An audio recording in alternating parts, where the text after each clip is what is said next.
as someone I admire so much because of his work ethic, we have convened at the instance of the Minister for Agriculture, who also doubles as the Member of Parliament for the good people of Abetifi constituency in the Eastern region.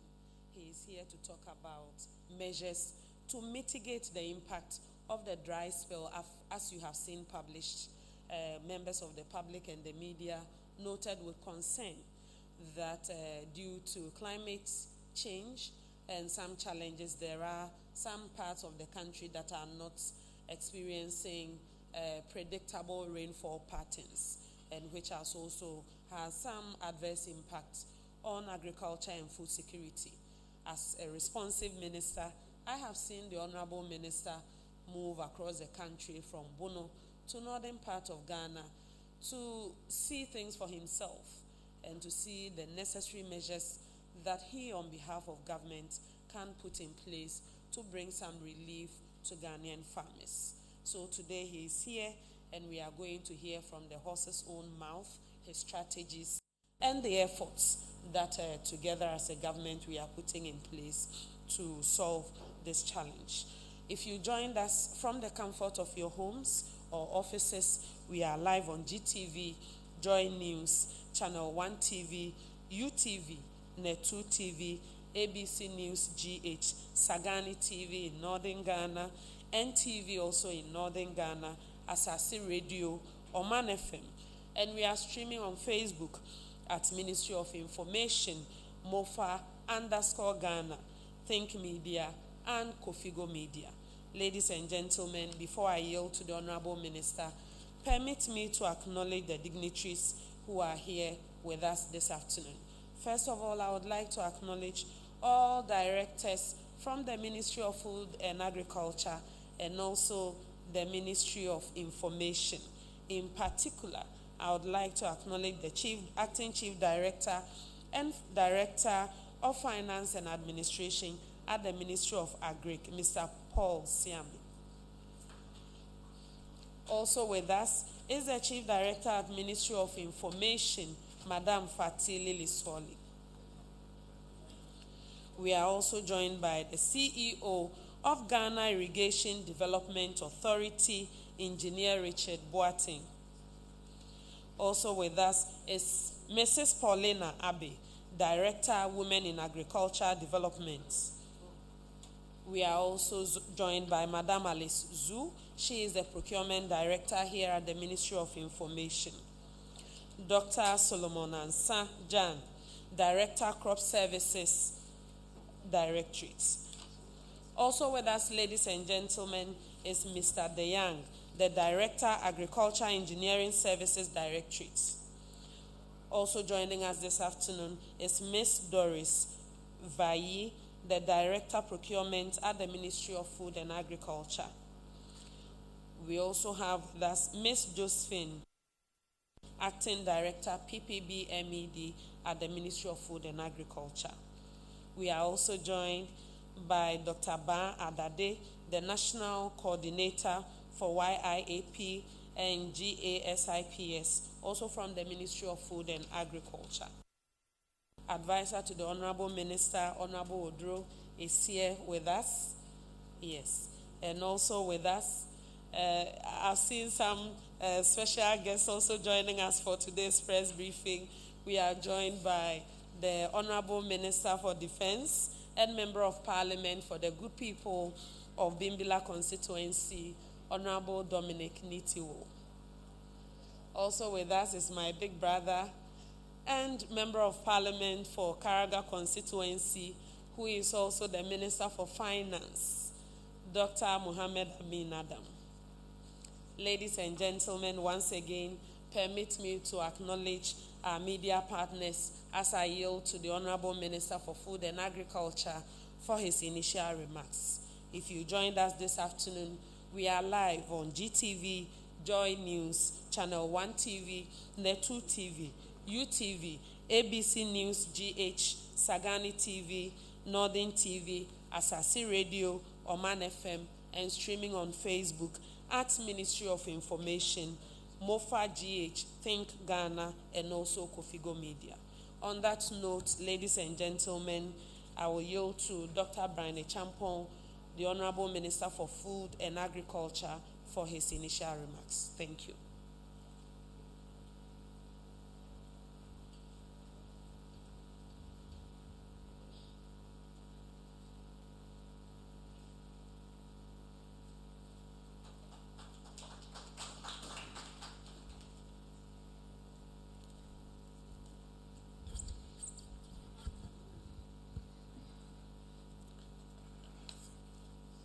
Thank you, Honorable Minister,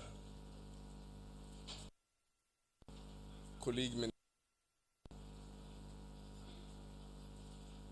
members of the press, the good people of Ghana. We have a situational crisis on our hands. I come before you today on a critical issue affecting 8 regions of our country: the Northern, Upper East, Northeast, Savannah, Upper West, Bono East, and OT regions. Specifically, these regions had, up until last Wednesday, experienced dry spells that have led to the disruption of crop production. The lack of rain over the past 2 months has severely impacted the planting season in many of the farming areas. Of the 8 regions, the northern region is the worst, with the Upper East region being the least affected. Some of the notable communities affected in the Upper East region include Gaboliga, Teshi, Boya, and Ankpaliga. With no rains for 2 months leading up to the planting season, crops that were sown in anticipation of the rains have been left struggling without sufficient moisture. And there are fears of low yields and potential crop failures. We are keenly monitoring the situation in the southern regions, which are also experiencing some rainfall disruptions, delaying the onset of the southern sector minor planting season. The livelihoods, investment, and incomes of over 980,000 farmers cultivating an estimated 1.8 million hectares are at risk.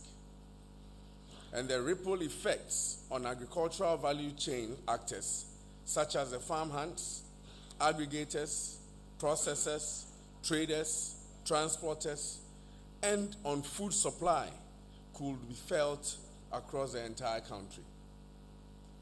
We fully understand the immense pressure this situation places on farmers, value chain actors, and our food system. And I'm here to outline the steps we are taking to support farmers' livelihoods, ensure the adequacy of food supply, as well as steps MOFA is taking to avoid a recurrence in the future. Before I delve into the details of the situation, let me give a brief update on the progress made so far on our program for achieving food security and resilience. That is the Planting for Food and Jobs 2.0. And also to assure the nation that the measures we are putting in place will mitigate any potential adverse effect on a dry spell on farmers and on our food systems. The Ministry of Food and Agriculture designed and rolled out a 5-year master plan for food security and resilience, Planting for Food and Jobs Phase 2, in August 2023. The master plan targets self-sufficiency in the production of 10 crops and poultry over the period. To ensure a seamless integration of all actors for effective delivery of all interventions under the Planting for Food and Jobs Phase 2, the ministry completed the development of an integrated digital solutions platform known as the Ghana Agriculture and Agri-Business Platform, GAP. The GAP has enabled the ministry to identify and register 553,955 farmers out of the target 1.2 million farmers for 2024. The registration is still ongoing. 55 private sector aggregators, 31 input dealers, 38 off-takers, and 22 service providers have also been registered on the platform. In 2023, we were able to achieve our production targets for grains, vegetables, and tubers, except for poultry, whose achievement fell short by a target of 15%. That is 19,816 metric tons as against 23,250 metric tons. The specific gross production volumes and achievement rates compared to our targets for the crops are as follows. Maize, 3.6 million, that is 103%. Sorghum, 439,000, 99.6%. Soya, 343,000, 117%. Paddy rice, 1.4 million, 99.64%. Cassava, 27.8 million, 102%. Yam, 11,474,000, 109%, 100.9%, and plantain, 7.3 million, 119%. In 2024, we set out to achieve the following production and self-sufficiency targets based on net productions against consumption. Those with the PFJ document, please refer to page 27 of it.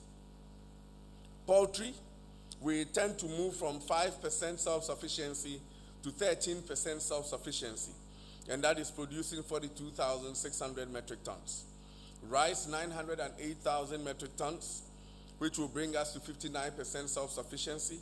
Maize, 3.5 million, 130% self-sufficiency to make room for export. Soya, 324,000, 102% self-sufficiency. Sorghum, 500,000, 93% self-sufficiency. Tomato, 518,000, which will bring us to 40% self-sufficiency. Pepper, 169,000, 52% self-sufficiency. Onion, 189,000, 58% self-sufficiency. Cassava, 23 million, 126% self-sufficiency. Yam, 10.5 million, 115% self-sufficiency. Plantain, 5.7 million, which will bring us to 124,000 self-sufficiency.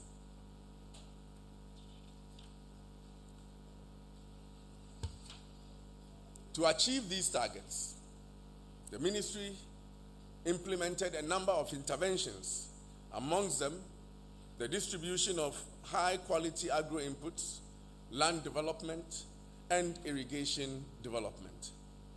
Under the PFJ 2.0 input credit system, the GAP registration grant, the flood victims relief support, and the grant support to vulnerable farmers, the following agro-inputs have been distributed from August 2023 to date across the country.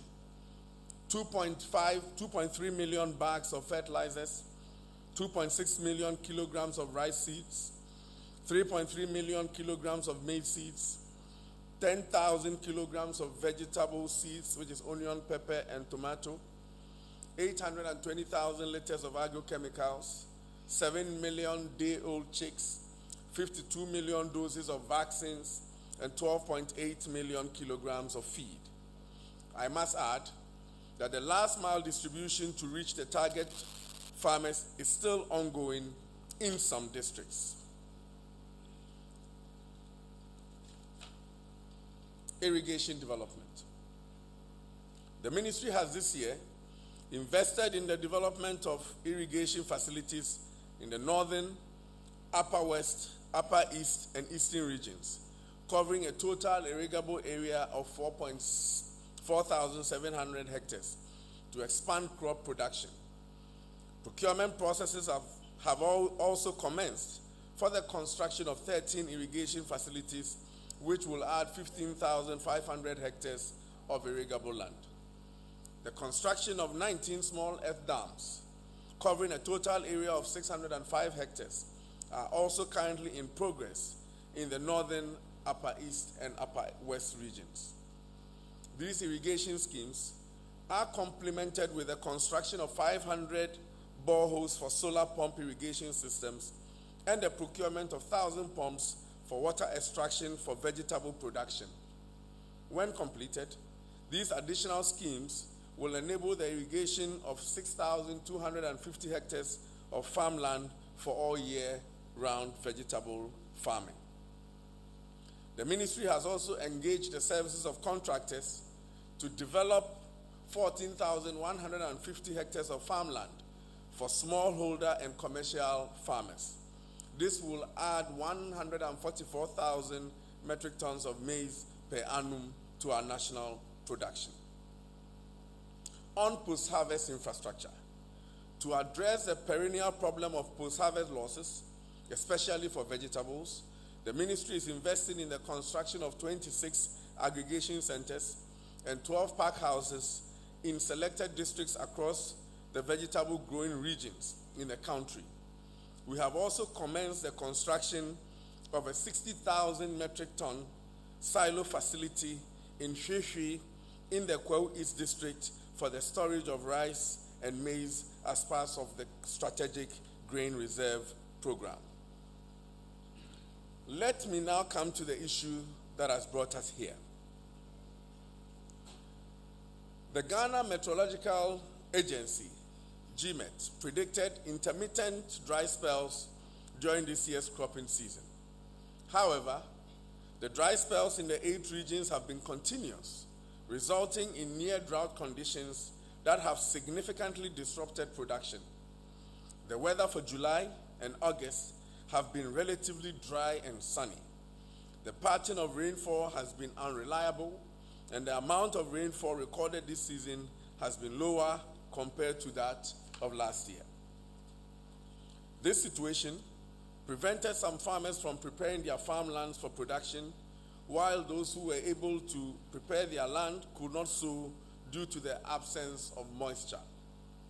The farmers who took advantage of the early rains in June have experienced severe water stress on their farms. Most of the crops, especially maize and groundnut, have reached their critical wilting points. Let me take you through the weather situation using 3 selected regions as case studies. The Upper West region. This graph on your screen illustrates a stark contrast in rainfall between 2023 and 2024 from June to mid-August. 2023 saw significantly higher rainfall with a pronounced peak in early August. In contrast, in 2024,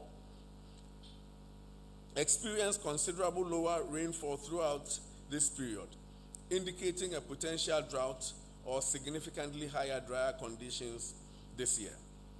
This drastic decrease in rainfall could have severe implications for agriculture and water resources. You will see on the graph that in 2024, we received 575 millimeters of rainfall as compared to 982 millimeters of rainfall in 2023. In the Bono East region, Abiase is located in the Prang district in Bono East. The graph shows a comparison that in this particular area, from July 10th to August 12th, the area received 0 rain. 0 rain. And thus, in Abiase, in the Prang district, from the period July 1st to August 12th, they received 351 millimeters of rain as against 937 same period last year. The weather condition in the northern region.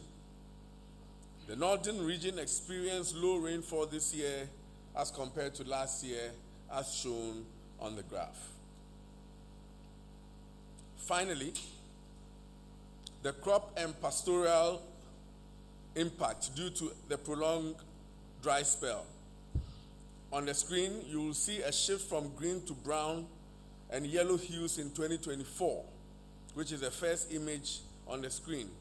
It indicates a decreased vegetation health, suggesting plants are under stress from lack of moisture. The extensive brown and yellow areas highlight the widespread impact of the dry spell in the region. The image is from 2022, which is at the bottom of Upper West, Upper East, and the same on top, showing the severe stress and the lack of moisture.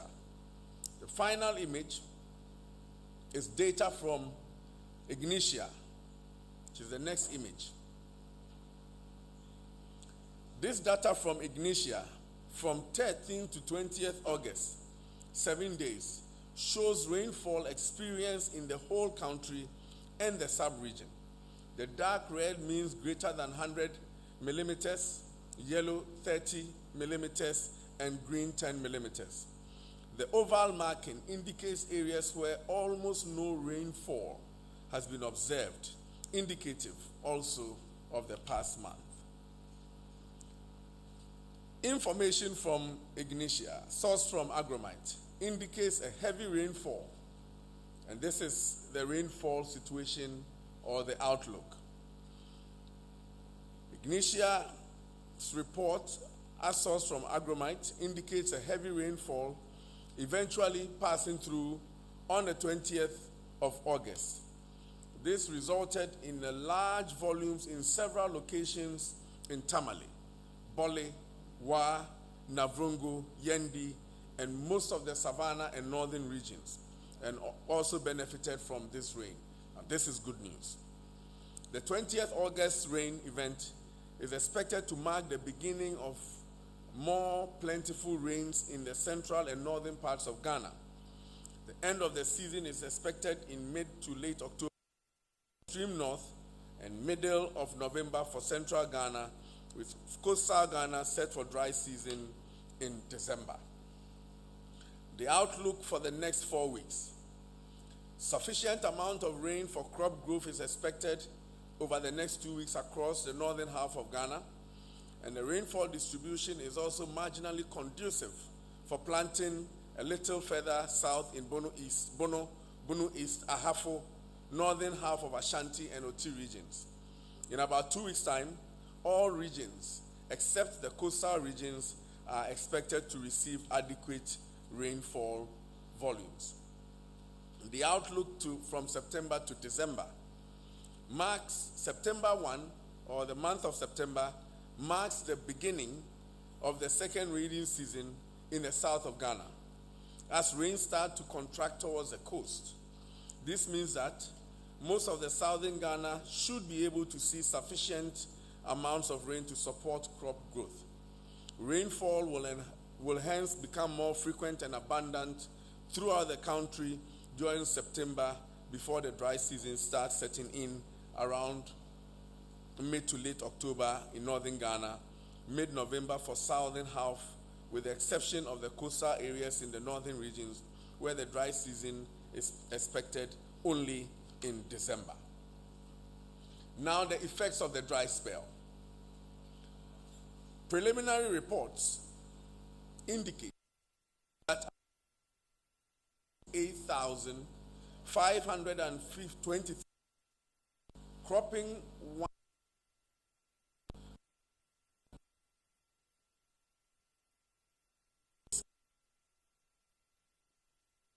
risk. An estimate of 7 billion cedis if there is total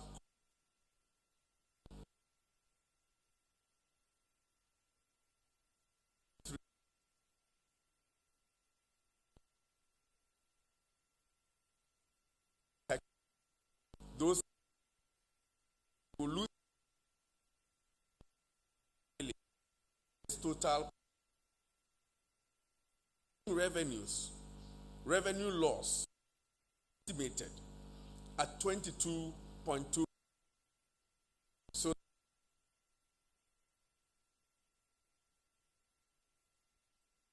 in 8 billion, 22.2 billion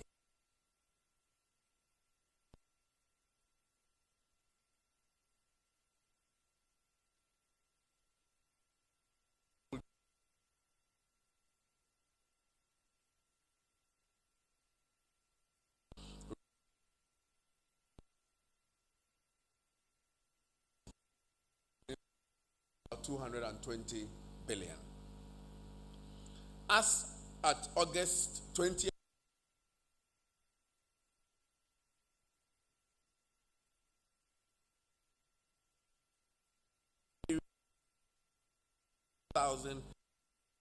have been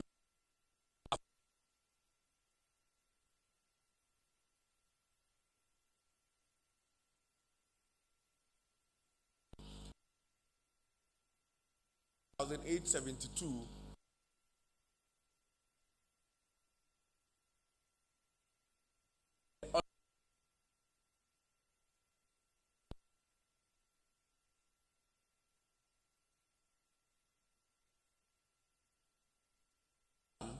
are the affected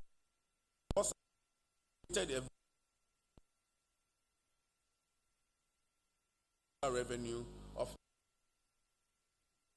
those affected, not the entire at risk that I mentioned, 2 billion.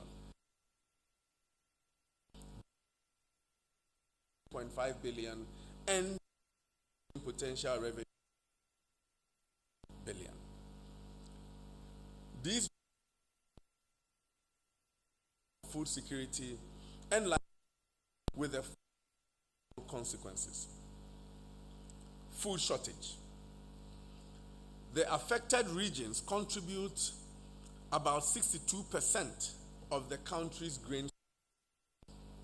The affected region, 62% of the country's grain supply. From to December and maybe January, February of the following year, which coincides with the minor season of the southern sector, these regions contribute about 85% of our grain supply. So that whole 12 months contribute 62, southern sector, major and minor production. The northern zone, they have only one cropping season, and that is their major season. And that harvest comes in from about 20th of September. So from that September to December, they contribute about 85% of our national grain supply. But if you put all together in a year, they contribute 62% of our grain supply. Given the projected crop failure, in grain availability, without any interventions, this could lead to nationwide food shortage and its resultant implications. Another effect that we're very concerned about is the loss of farmer investment. It is estimated that the farmers and confirmed have lost a significant amount of investment I mentioned earlier. This level of damage experienced and the estimates coming in, the ministry believes that to write off percent of the total production. So for we have to write off about total of their investment. There, of course, I have mentioned the estimated production losses will lead to about a 10% decline in agriculture GDP. The northern regions are located near our neighboring countries that are experiencing some forms of extremism. There is a significant risk of the spread of extremism if the youth become unemployed, idle, and hungry, and feel a sense of hopelessness, the absence of any from government. In response to the phenomenon, state actions to address the situation.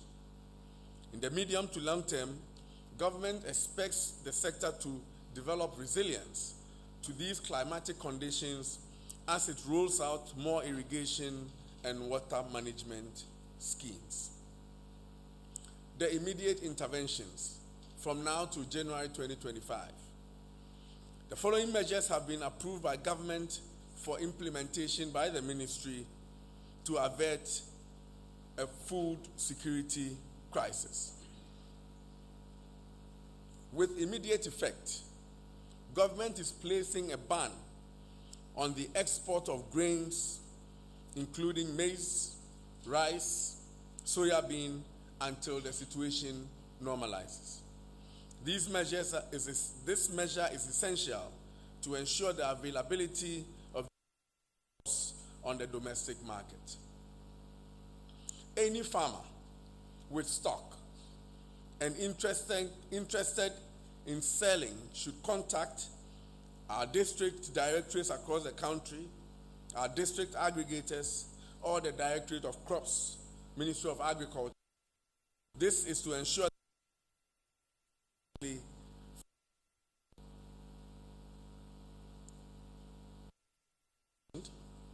the affected contribute over 62% of our grain supply. With the projected shortfall in grain supply, tap into the ECOWAS grain reserve to bridge the gap. Government will also bring in 300,000 metric tons of maize and 150,000 metric tons of rice to provide food support to vulnerable farmers who have lost their crop and also for the market. Additionally, we will bring in a total volume of 26,000 metric tons of poultry feed to directly support the poultry industry, as maize, their main raw material, affected. The following interventions will also be targeted directly at farmers to bring them relief. Transfers.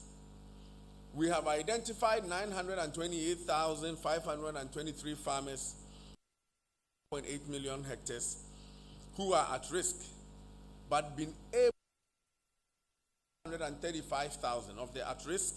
We have been able to confirm 435,000, cultivating 871,000 hectares. Government has decided to provide financial support amounting to 1,000 Ghana cedis per hectare to the most vulnerable among these farmers as partial cover for their investment. Government will also affected vulnerable farmers to enable them meet their minimum nutritional requirement. Input support, seed replanting assistance. For farmers whose crops have failed due to the lack of rain, we will be launching a replanting support program. This will include the provision of fast maturing seeds that can still be planted within the remaining window of the season.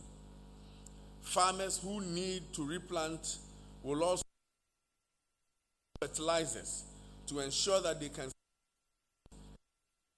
yield. Planting for folks who have lost their investment. We need, and the government intervention will be to provide them with some input grant, and they also have access to the input credit. This will help mitigate the financial burden on farmers who are facing additional costs due to the dry spell. Let me also mention that there will be a boost in input support for farmers in the southern sector to maximize their production in the market. We do this to bridge so that we boost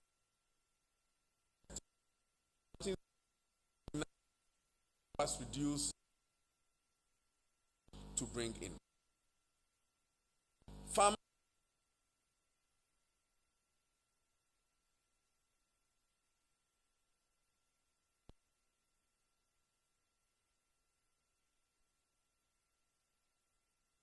aggregators, extension officers on ground,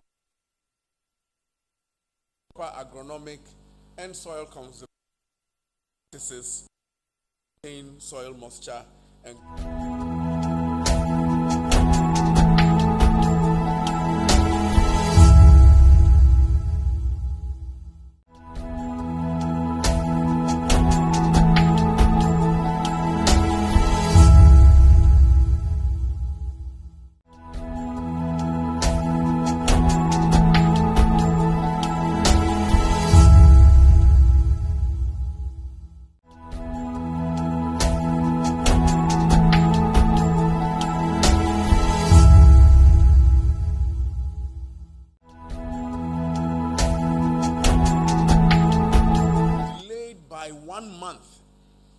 because the meteorological information could not reach farmers. Many farmers planted, got caught up in this we are in. So we have acquired 20 automatic weather stations for GMET, which will be installed at key locations nationwide. We recognize, in conclusion, we recognize that the ultimate and sustainable solutions to the reflection of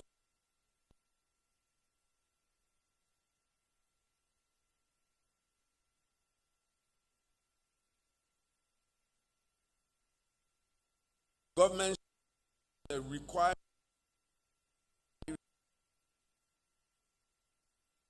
enclaves program, as well as all irrigation pipeline.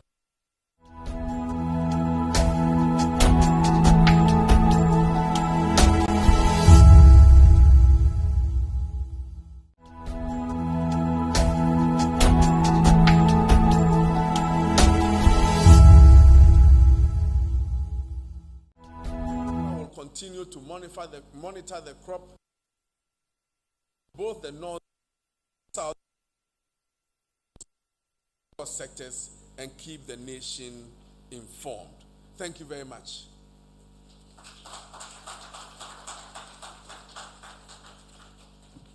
We have on the screen up north. If you can continue.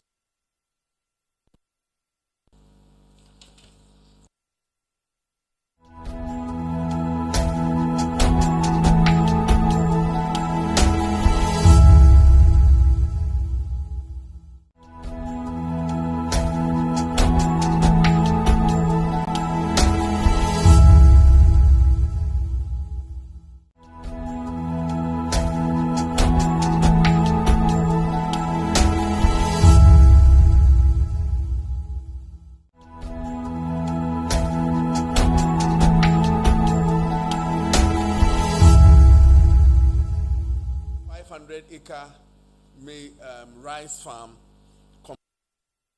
destroyed.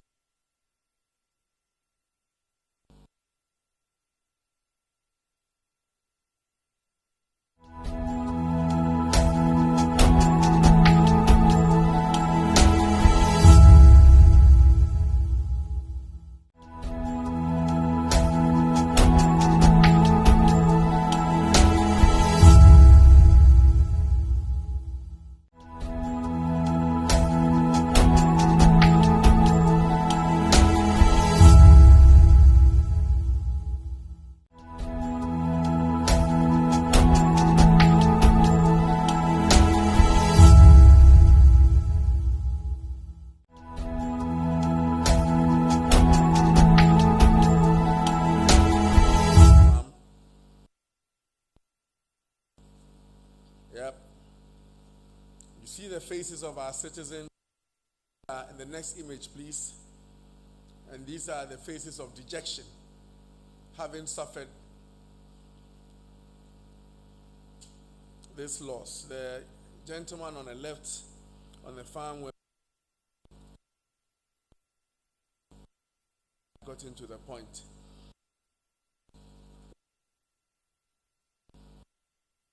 Next.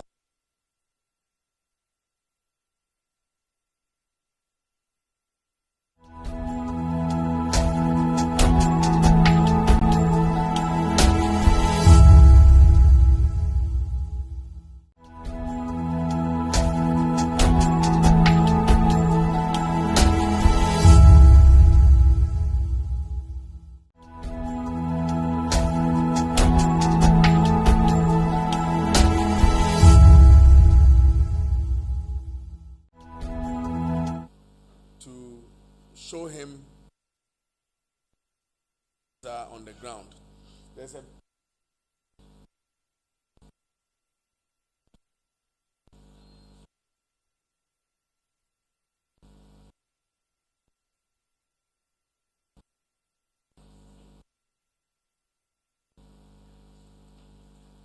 very well. Video maize that should have been looking healthier than you see. And this is as a result of the effect of the drought that we have experienced here in the Sisale Enclave for several weeks. This is the farm that I had shared pictures of between Jeffy. Very well. We will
It's a crisis. A crisis is a crisis. I spoke to the farmers directly, and I went to the farms. There is nothing left. And given that the food from the north is what we consumed,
major contributors to our growth, which is agriculture, is now facing the kind of challenges that we are seeing.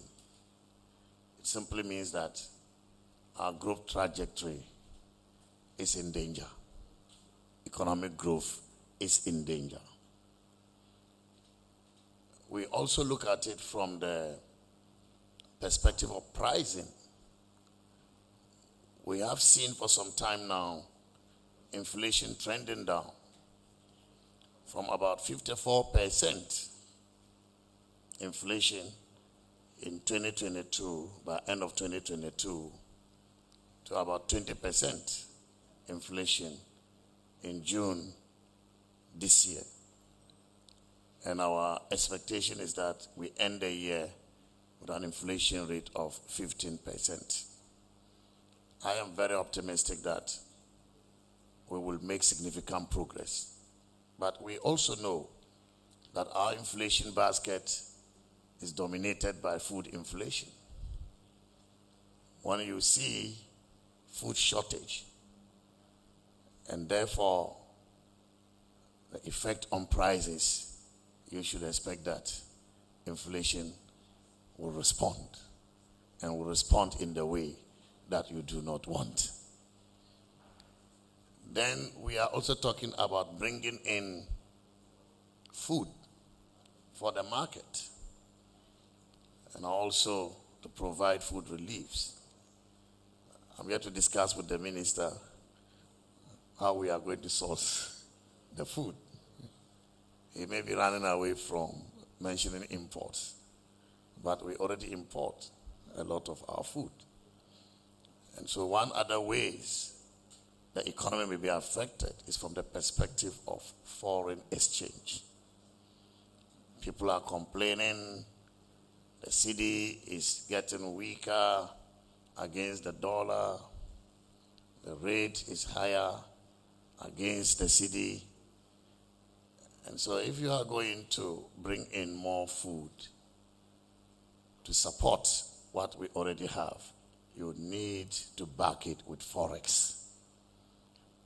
And therefore the demand for the dollar will certainly increase relative to what we anticipated if we didn't have to meet the additional food requirement, some of which may come through imports.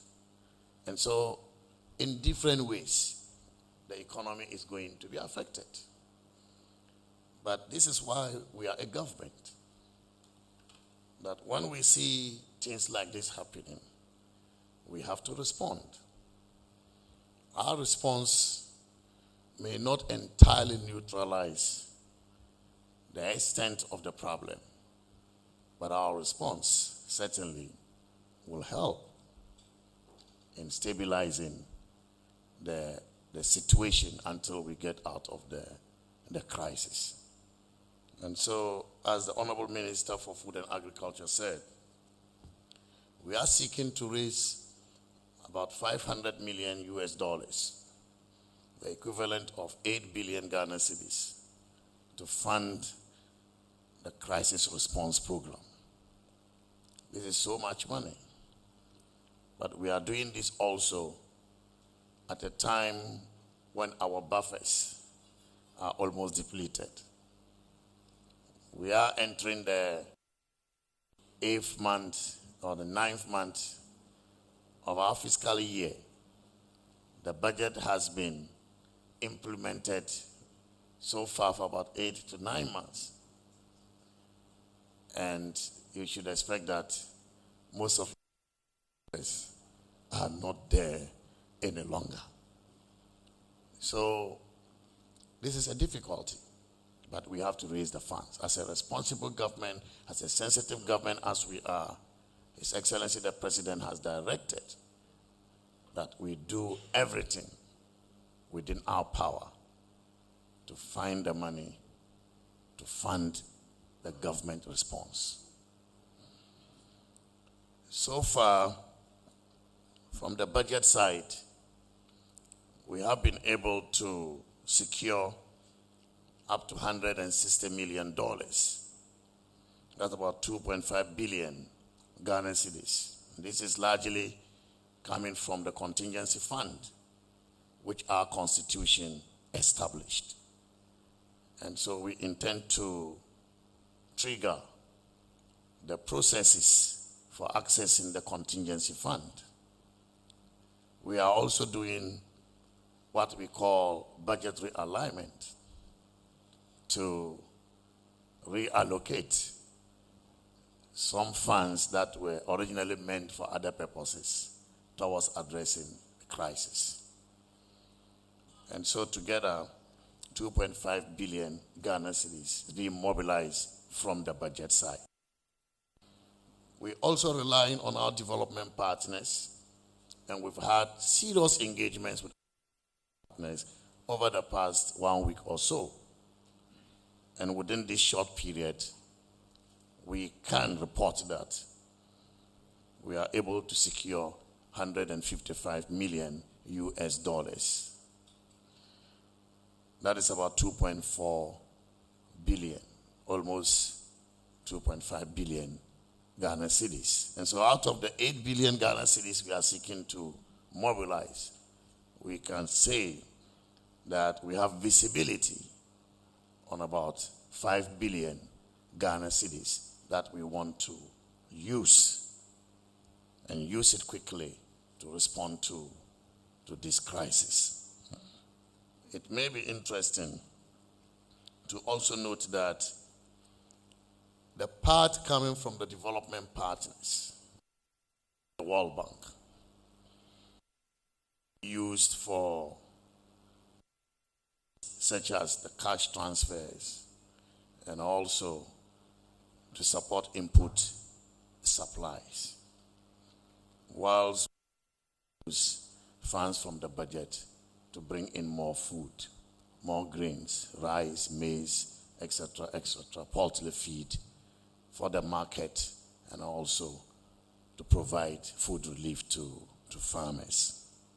I should mention also that even though we can have visibility $315 million,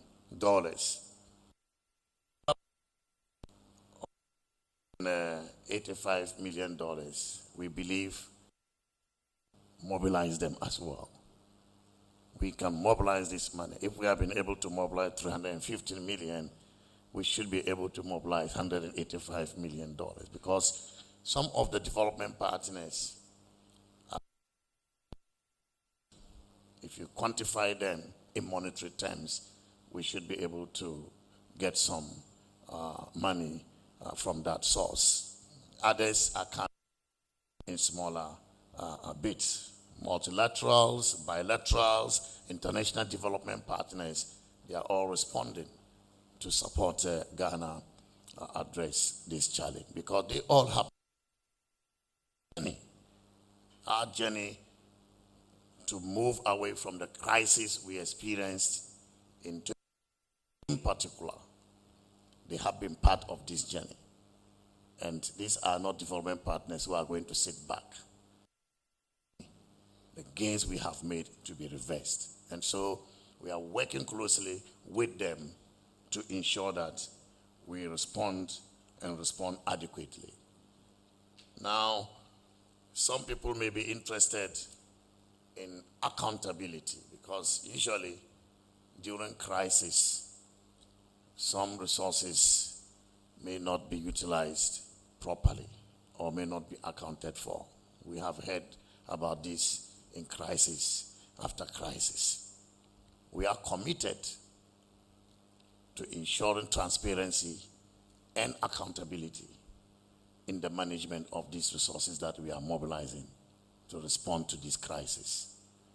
And to do this, we've set up a technical task force comprising development partners and government agencies of Finance Ministry, of Ministry of Food and Agriculture, to ensure that this task force will identify, look at the data again, to identify where support is needed, and also to help in allocating monitoring the distribution of these resources to ensure that the resources get to affected people. At the end of it all, we should be able to report on what these resources have been used for. And so I want to assure you, the people of Ghana, that this government is going to be transparent, we are going to be accountable, and this, we owe it as a duty to the people of Ghana to ensure that your resources and other resources we raise on your behalf are utilized for the purpose. So I thank you for your attention, and I'll take any question that you have. Thank you.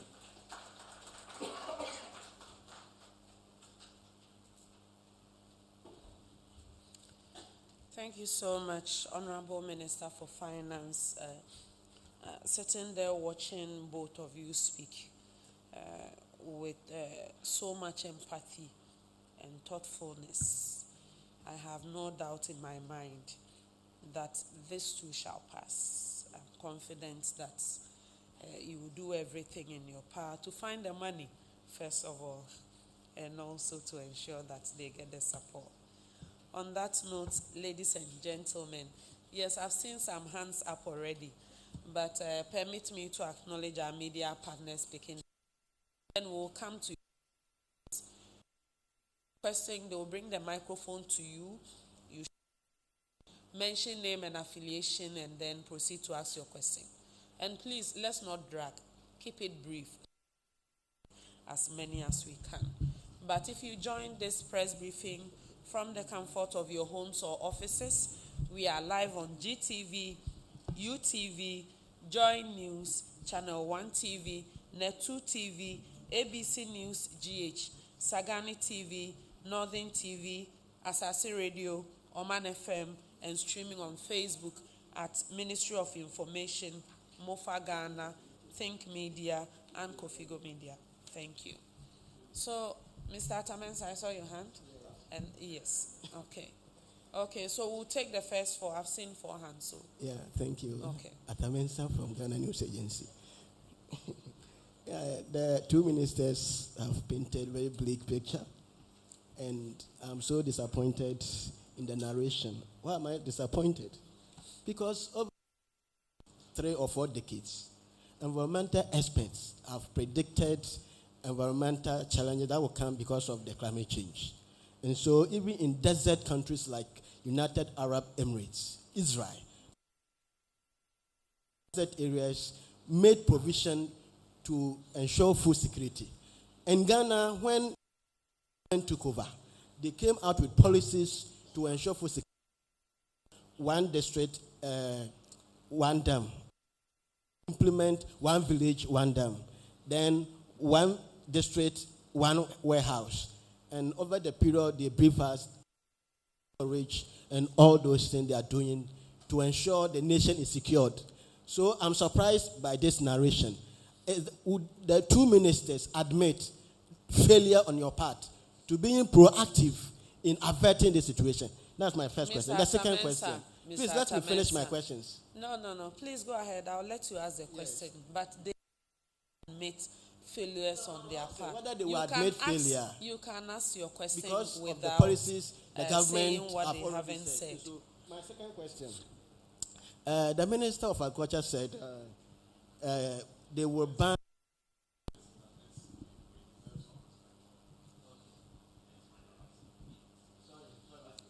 because I thought that wasn't a fair ask. Yeah.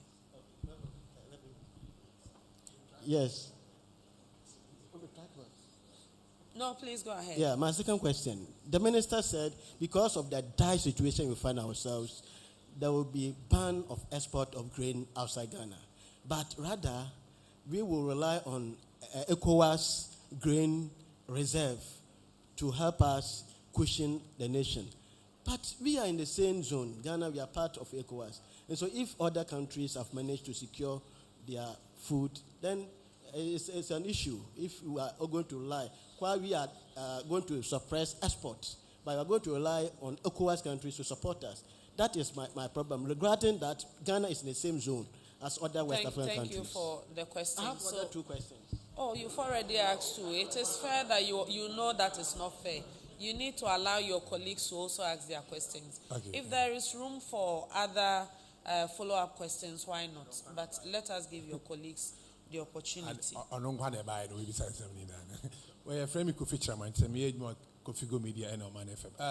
Minister, the I'm person beside said your case on Mechicano, Ama Acheampong. Yenimoma team a do political season here. Politicians never say a more charm or moon call for one. Quan Ben soon I'll be assured and say, and I'm done for you now, and we are one. And number two, a ban is saying yes, here compare and Murphy. I'm on fire and Ram share constant GMO by force. Young desperation, a woman say GMO by share, one year, Yamani Biana. Obama said, and no, your election, and it's adding about young concourse sign agreement be a GMO by share. Thank you. Okay, so you take the third and the fourth at the back. Thank you very much. My name is Cliff Ekufu, I write for the Ghanaian Times. I would want to find out what the situation is like in the neighboring West African countries that have similar climatic conditions, like Ghana.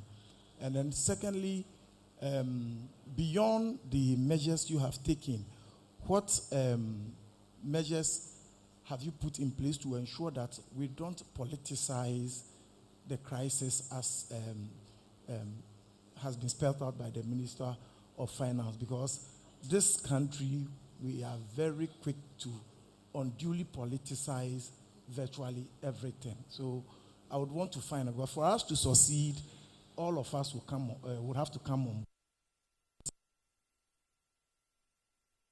put in place, rally all Ghanaians behind.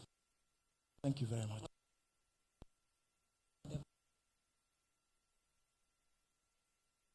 Mr. Kokraba, I work with the EIB Networks, Kasapa FM. Minister, I want to find out from you, have you assessed the cost associated with the ban of these grains as a nation? And then my second question goes to the Finance Minister. With all these interventions outlined, will it have any impact or effect on the country's inflation, given the fact that some few months ago you made it clear that Ghana will end the year with a single digit of inflation? Thank you very much. Okay, I can't see. Okay, Nana, your hand was up, and we'll take one at the back. Yeah, the ladies, you don't have any questions, or maybe when I come next time. I was looking around just to give you the opportunities. Two questions for Agric and Finance. Honorable Minister of Agric, we all know that climate change, my name is Napoku from Daily Searchlight. Climate change is affecting Africa, and for that matter, we are all going through it. What permanent, as it were, or long-term solution or policies or programs are you going to put in place to avoid some of these things, because they will recur, because we are facing climate change in the sub-region and Africa for that matter, so that we may not come back here and then be asking for people to come and help us on asking for arms and that, so that we can be on our feet and face the problem head on. Now, Minister of Finance, you are talking of transparency. Most of it, when this thing happens, people overly politicize it. Are you going to include the opposition and the parties so that they also have what we call feely and see things that is happening? Otherwise, whatever you do, whether you involve the development partners or whatever, people will still make political capital out of it. So are you going to include the opposition so that they will also see what is happening, and then, therefore, we limit the politicization of every process? Thank you. Okay, so I'll take the last question for this round. We'll go for the responses and then come back to you. My name is James Savage. I work with Joy News. I'll start with the Agric Minister. His presentation has been largely on the drought. Meanwhile, we know that this is a twin disaster in the north. For instance, in the Upper East region and then the Northeast region, we have a flood resulting from the Bagri Dam. But there's not been any mention on that. Is this package he talked about going to tackle the flood issue? Dam, if you would give us some update on that as well. Then to the Finance Minister, one key issue that's come up we would want to ask if he would respond to that is the issues about judgment debt to Trafigura. If he can give us some details on that. Please, respectfully, we invited you here to talk about measures to address the drought. If we stick to that so that everyone else can follow the conversation. Please. Okay. Honorable Minister.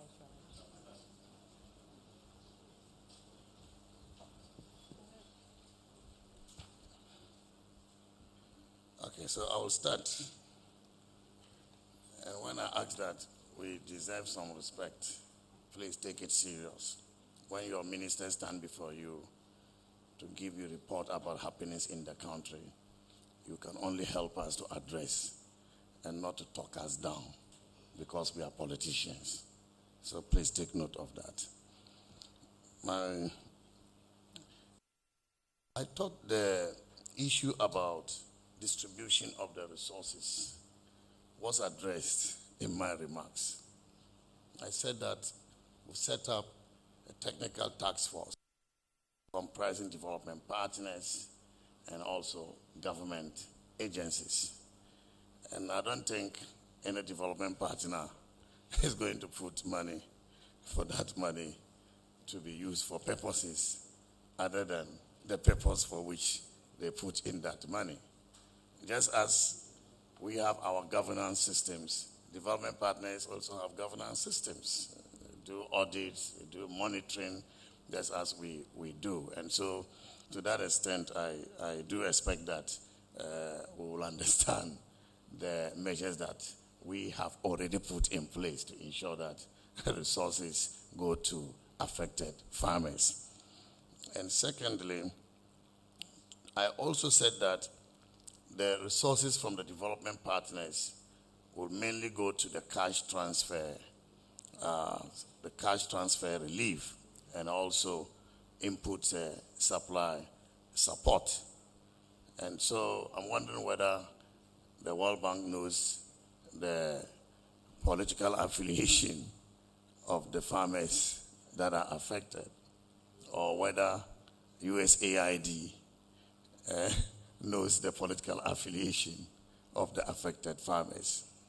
And so if the money from the development partners is to go to support the cash transfer, I'm wondering how that can be distributed to members of the political party. In any case, let us understand that the people who are affected are not affected by party colors. They are affected by drought. They have no food to eat. Hunger doesn't know political parties.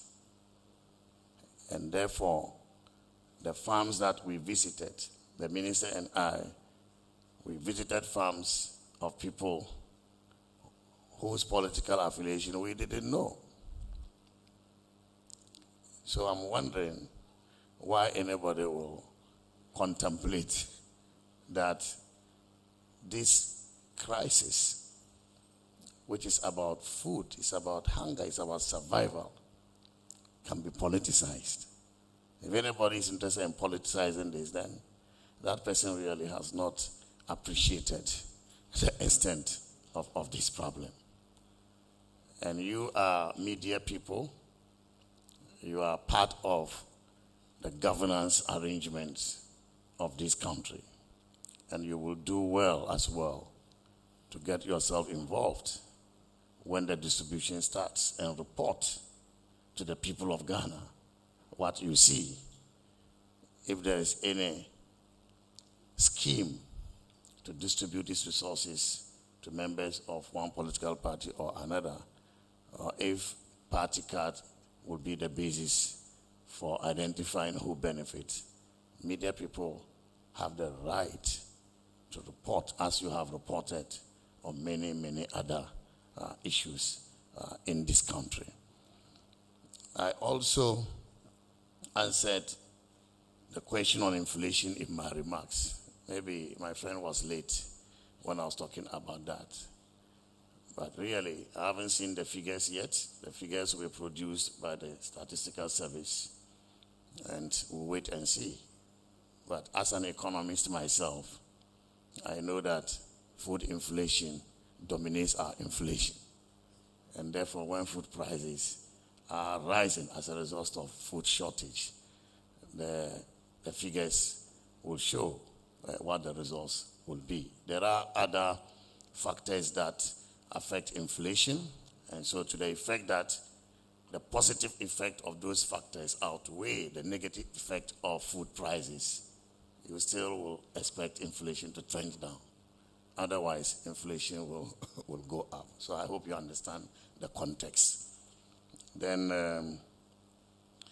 the last question, have we assessed the cost of the ban on exports? Really, this is a crisis we are faced with. You are not going to wait until you assess the cost before you respond. Where you have time, you will sit down and do all those analyses. I even want to commend the Ministry of Food and Agriculture for the good job they have done in assembling the data that they have shown to us. It would have been practically difficult within the time frame to assemble the kind of information they have produced to us. And so, bear with us. We will continue to assess as we go. And as I said to some people recently, when you have a patient who is dying, you first of all need to intervene to stabilize the patient before you then start to think about which is the best hospital to take the patient to for specialist attention. And so that is exactly what we are trying to do. I believe I've answered the questions that concerned me, and the Minister for Agric will take the rest. Thank you.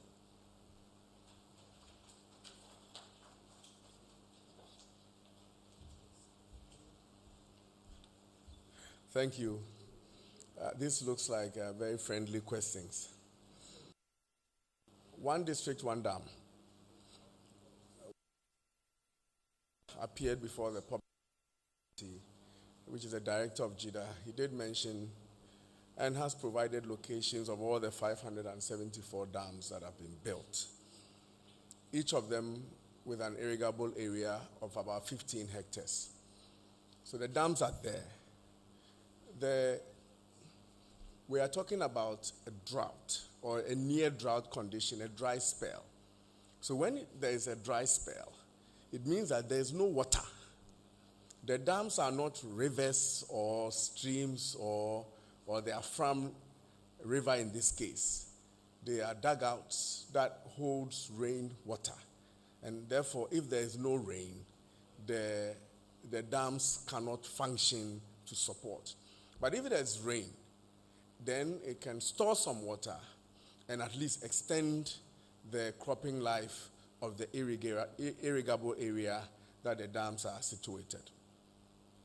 Yes, indeed, we have built 80 warehouses, 1,000 metric tons each. They are all over the country, about 69 of them completed.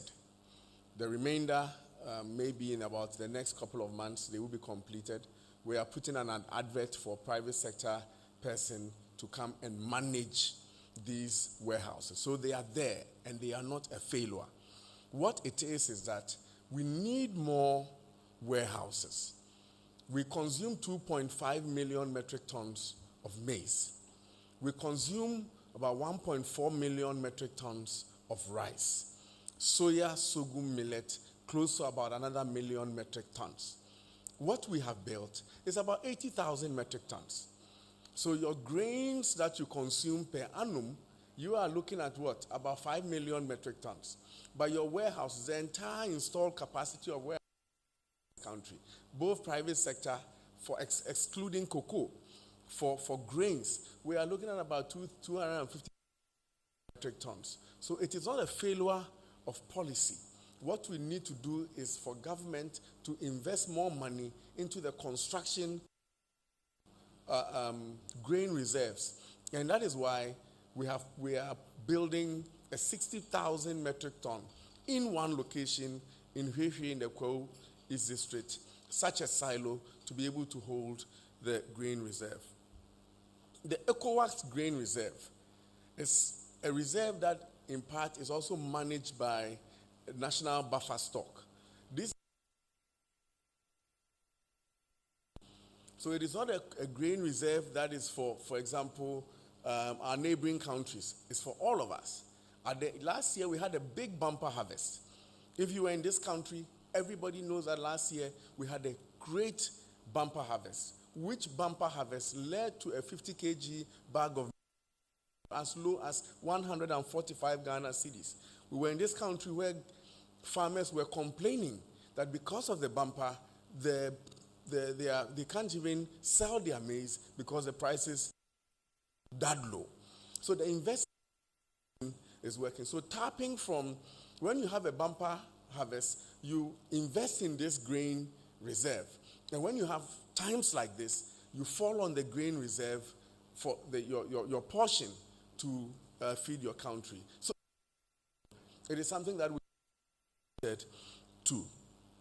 Kofi Tremantin asked a question of political season cash distribution. I think the finance minister has dealt with it. But let me also add that from August of last year to August of this year, we have done probably in one season the single largest distribution of inputs in Ghana. Check the records. The single largest distribution of inputs to our farmers have been done from last year August to this year August. Around the country, did you hear one comment from any corner of this country, any district, that program was politicized? No. You don't politicize food. And we have a record of that distribution. When we gave the inputs to the flood victims, we distributed about inputs to 20,000 people for the flood victims. Not a single person mentioned that it had been politicized.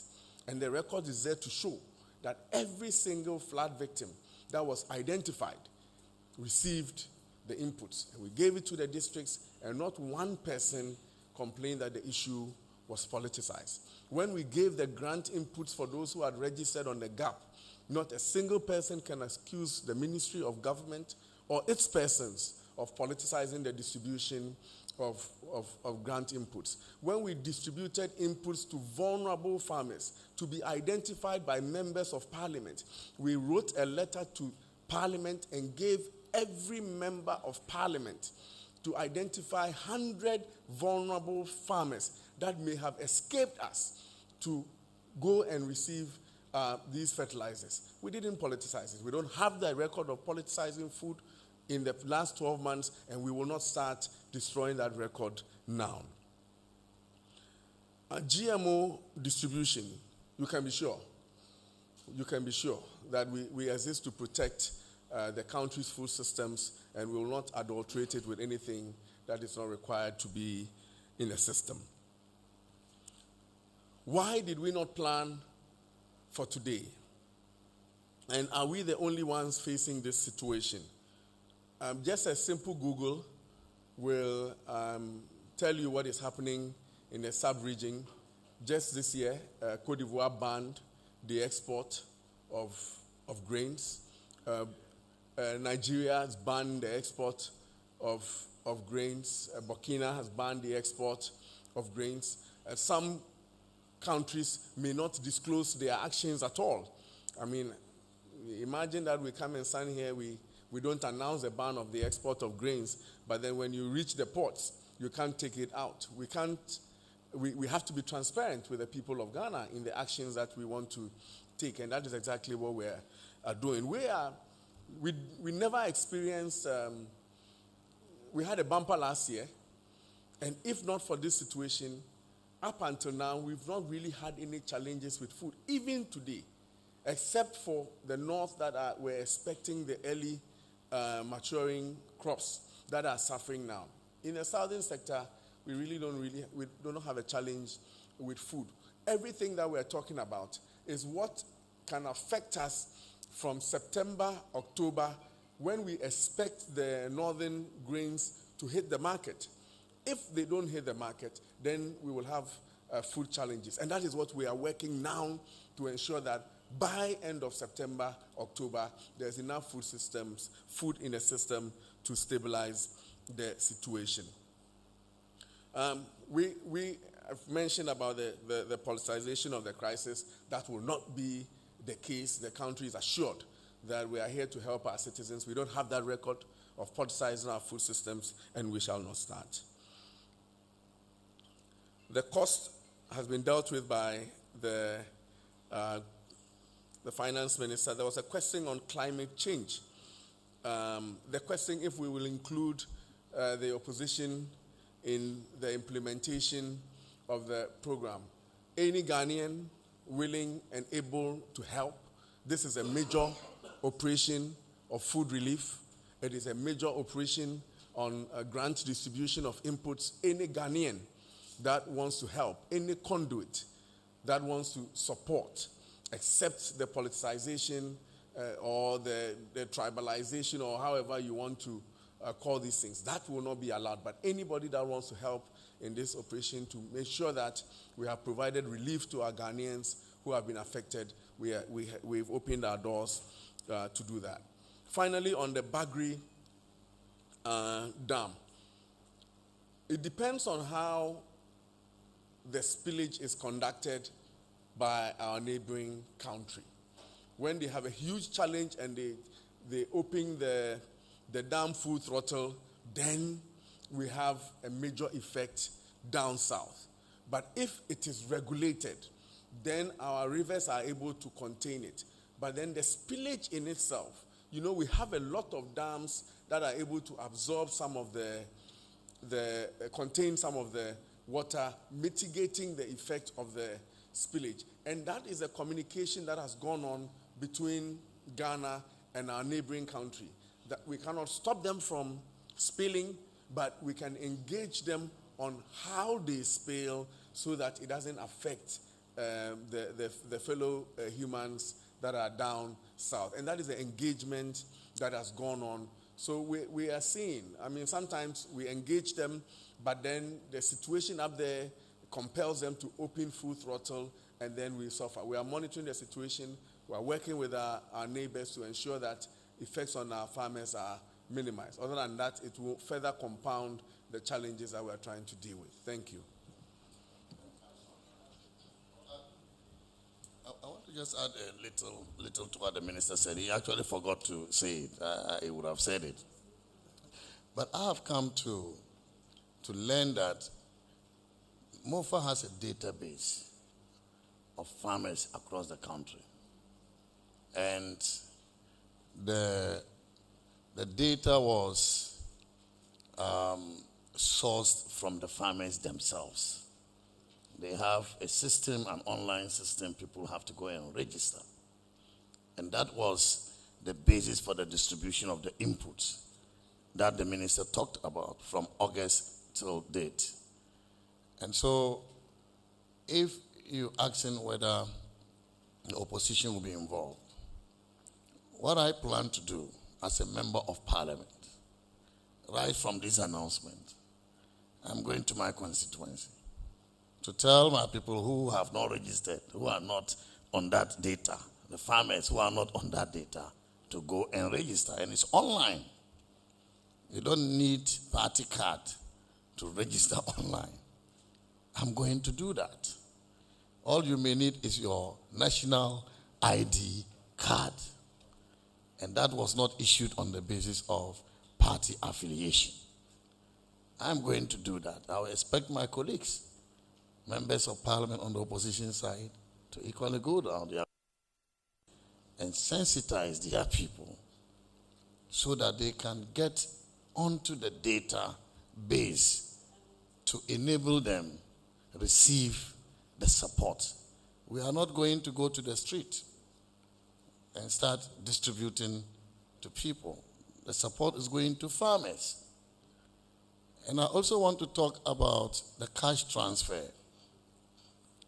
The World Bank already supports LEAP, the LEAP program. And the $1 billion facility they are injecting into the LEAP. the beneficiaries of LEAP are already known. There is a database on that. And so we are asking the World Bank to increase the amount usually given to LEAP beneficiaries, because some of them, in fact, all of them are very vulnerable. They are vulnerable people where there is food shortage and cost of living increase. It will affect them. Their conditions will get worse. We are asking the World Bank to increase how much money they deploy through LEAP, Livelihood Empowerment Against Poverty. Again, the database is already there, and the database has been sourced over time. Again, not on the basis of party affiliation. And so, this country, we politicize everything. Every well-intended program, we politicize. I didn't expect questions on politicization here. So we are talking serious issues. It's about the livelihoods. And we are using systems to ensure that we are somehow scientific in our approach. Because I know that most people may not be on this database because they are not educated. And so what we need to do to help our people as members of parliament from the majority minority side is to go out there as our people and help them to register to be on this database so that they qualify to receive the benefits that the government will be distributing to them. And so I want to appeal to you, my brothers and sisters here, our media friends. If tomorrow you all put one advert or another, you know, encouraging people, you can seek information from MOFA staff here how to get online and register. If you could put one advert or another, you will certainly be contributing significantly, getting farmers, whether they are affected or not affected, they should register. Because the database I see is not only for farmers in the affected areas. The database also has farmers from areas that are not affected. It's a national database. So I want to encourage you. Minister, you left that out. So I wanted to fill in that gap for you. Thank you very much.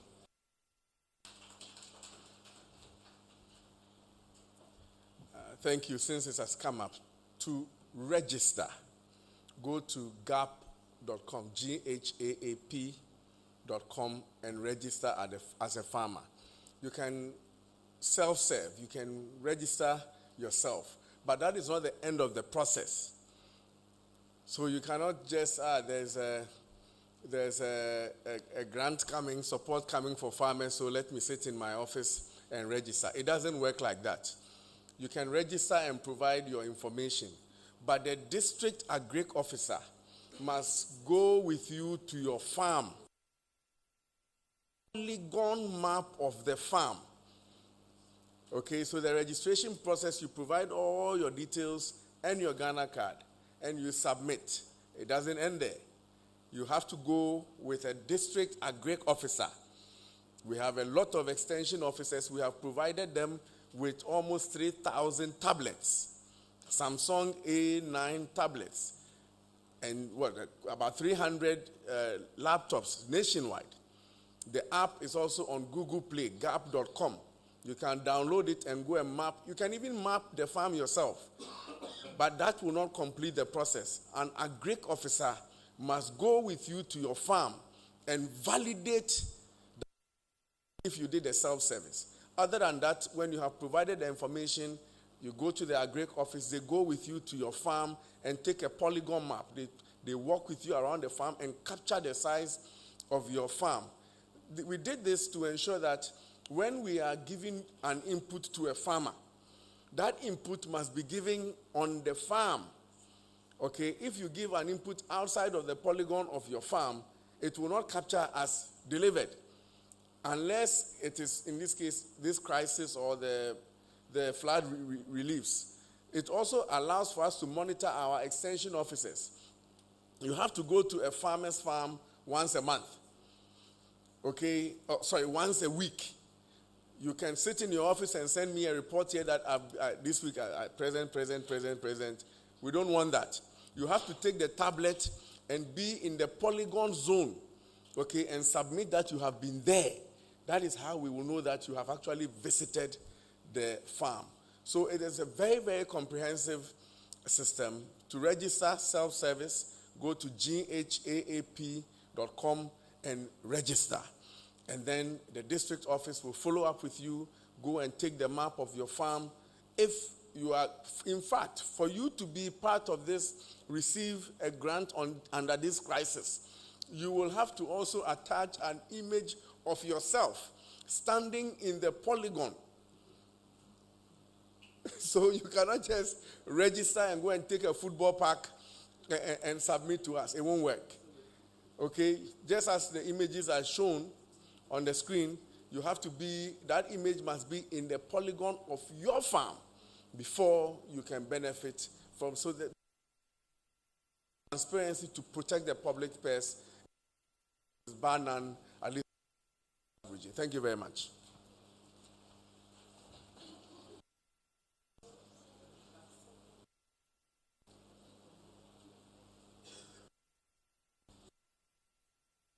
Honorable Minister and gentlemen, on that note, take the last round of questions.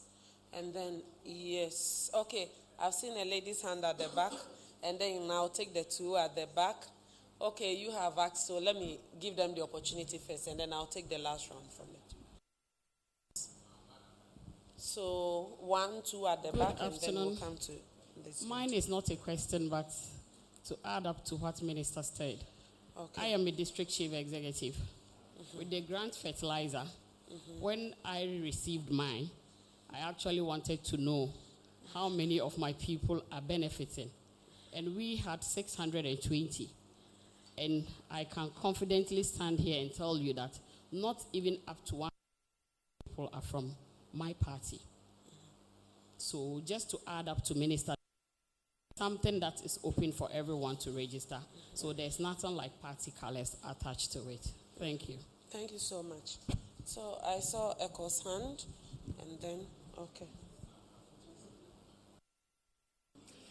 Okay, Honorable Minister, good afternoon. Thank you for the opportunity. My name is Echo for Bloomberg. Honorable, pardon some of the comments my colleagues might have made, because there seems to be a fair amount of knowledge gap between what you do and what we know. I don't know whether you have a press call, but I haven't ever been invited to a new press conference by the Agric Ministry. So, and I know I can speak same for many of my colleagues. I'm super sure that all that you're doing may be great, but we do not know. So pardon our naivety and mine as well as I proceed. And it's a bit interesting that our brethren in the Sahelian areas have not implemented planting for food and jobs. However, they're able to send us tomatoes and onions and what have you. We all are rivers and water, we still can go through a process like this. And it's interesting to know that in such a time that we are having climate change, that is also when Galamsey country. And all our rivers are so polluted, we cannot even use to do irrigation. Besides, the crops do not really need rains per se. It's water they need for them to grow and get well. We have our front plains, what is happening, what is coming up of it. So when it happens like a country such blessed like Ghana go through such a crisis, then it begs a lot of us to ask a lot of questions. My other issue is about cocoa. We started a discussion before you got here. You have decided that you are not going to do the syndication anymore, although that 2 billion annual average was supporting the economy and the currency. Honorable, what are you doing with cocoa, and why have you stopped the syndication? Thank you very much. Okay, thank you. There was another hand at the back. Okay, and then this gentleman, before I take the last questions from you. Okay. Yeah, good afternoon. My name is Edward Aqua from Republic Press. My question has to do with, just last week we heard about the Bagrin Dam spillage, and some farms have been submerged. At least we wanted a report on that issue as well, because most of these farms were affected in a way. So if any issue or if any information about that, please. Thank you. There was a hand here, please.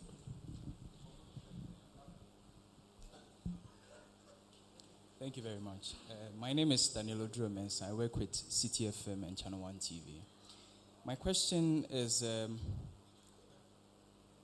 how many farmers have been registered under the PFJ 2.0? And I also want to find out the issue about there's been the concern that the issue about the role of aggregators are being taken over by DCAs and all that. I wanted to find out from the ministry what it is doing to address that. And then also the purchase of the 20 workstations for the Ghana Meteorological Agency. How sustainable is this initiative by the ministry? Thank you. So we'll take the last round. Follow-ups. Yes. Yes. I want to clarify the question I asked. I'm not saying that you are going to give to B and leave A or do discrimination, but I'm saying that during COVID, the money that came into government, people were saying that the government used some of the money for other purposes. In fact, they were even asking for accountability. That is why I'm looking for the input of other political parties so that they will be in the known and see whatever happens. Anyway,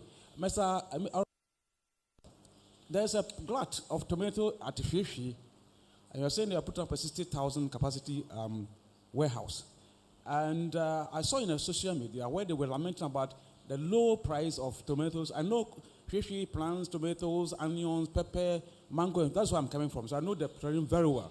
And what are you going to do, as it were, to address some of these glut? Because the farmers are crying. When we are crying for shortage of food up north, they're also crying for glut of food down south in Fifi.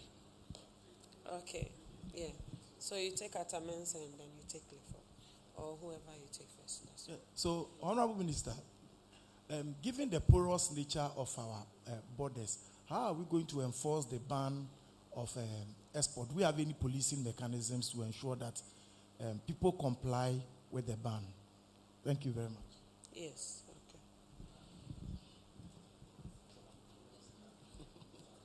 Yeah, thank you. Atamensa, once again, from GNA.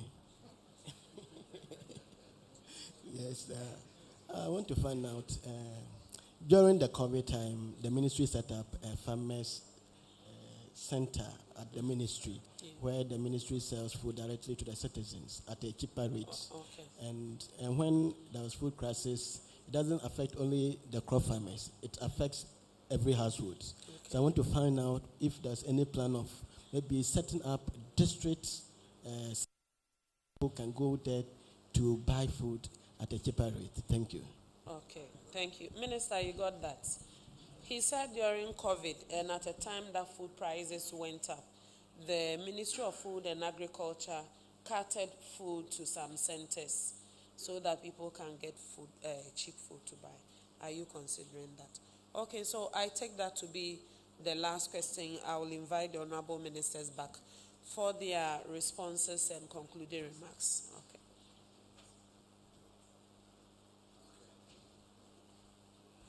So I have one question, very simple question.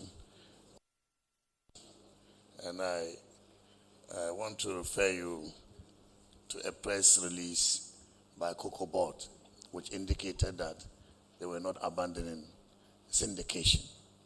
The syndication negotiations are ongoing, except that it will not raise the total amount required to purchase cocoa. A syndication, if you want further information, I can tell you that it is not bringing in more than 600 million US. Meanwhile, the RF, the request for proposal, was up to 1.5 billion US. And so it is not being abandoned. It is being pursued side by side with alternative ways of raising funds to buy cocoa. Thank you.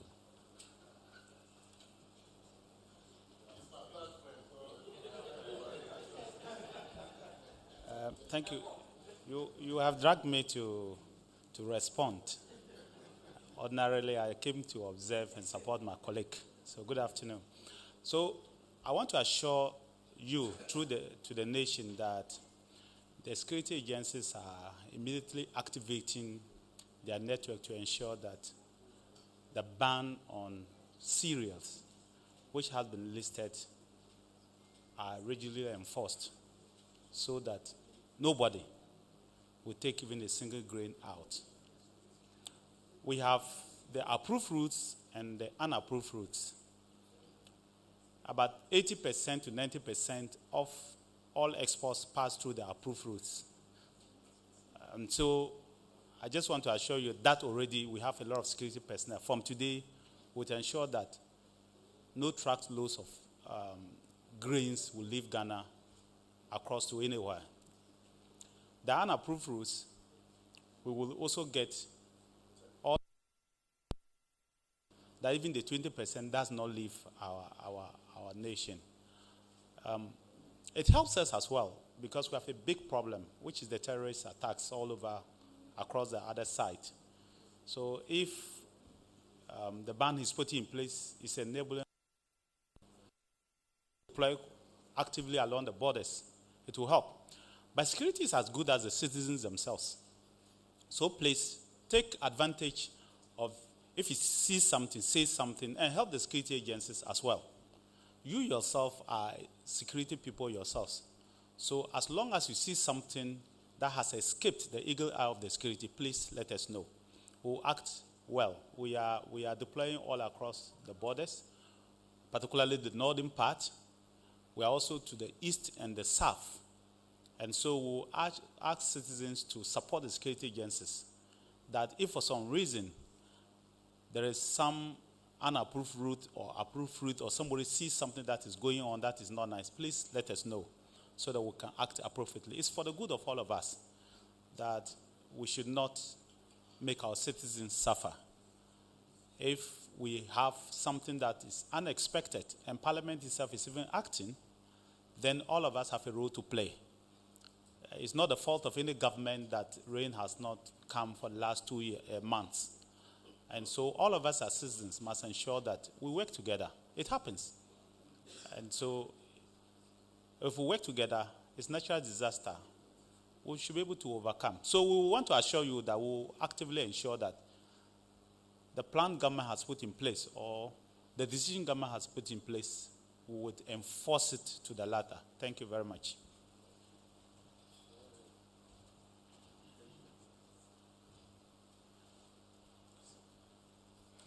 Thank you. On the screen is a live dashboard gap, but this is the MOFA view. You will see that we have total number of farmers registered is 556,688.